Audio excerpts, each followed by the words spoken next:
Sebuah kapal raksasa berlayar sendirian di tengah samudra yang ganas, tanpa satu pun awak. Ini bukan fiksi. Ini adalah kisah nyata, kisah tentang kapal hantu Mary Celeste.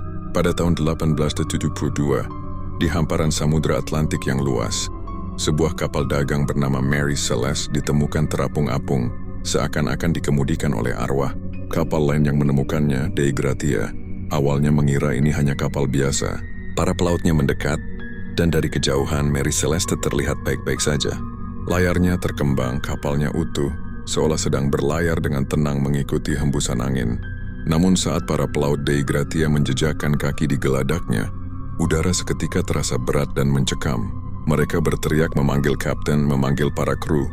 Tapi yang menjawab hanyalah kesunyian. Geladak kosong melompong. Pintu kabin kapten terbuka, dan di dalamnya meja makan masih tertata rapi, lengkap dengan sisa makanan yang seolah baru saja ditinggalkan. Pakaian para awak masih tergantung di lemari. Harta pribadi mereka masih tersimpan. Bahkan muatan kargo berupa ratusan barel alkohol mentah masih utuh di palka. Tapi manusianya tidak ada, sama sekali tidak ada. Yang lebih aneh, catatan harian sang kapten atau log kapal berhenti mendadak 10 hari sebelumnya. Tidak ada penjelasan, tidak ada catatan tentang badai atau masalah apapun. Seolah-olah pada satu momen tertentu, seluruh kru kapal termasuk kapten, istri, dan anak perempuannya yang masih kecil, lenyap begitu saja ke udara tipis. Mereka menguap, tanpa jejak, tanpa tanda-tanda perlawanan, tanpa setetes darah pun.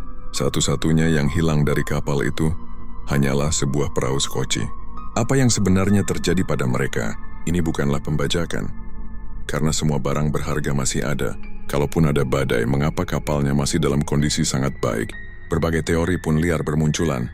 Ada yang bilang muatan alkohol mengeluarkan uap beracun, membuat para kru panik dan melompat ke skoci untuk menjauh. Namun akhirnya tersesat dan tewas di lautan. Ada juga teori gempa bawah laut yang menimbulkan kepanikan sesaat. Tapi, ada teori lain yang lebih menyeramkan, yang berbisik di antara para pelaut selama ratusan tahun.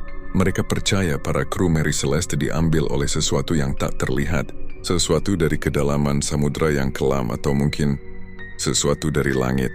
Entah itu monster laut, kekuatan gaib, atau bahkan alien. Hingga hari ini, setelah lebih dari 150 tahun, misteri ini belum terpecahkan.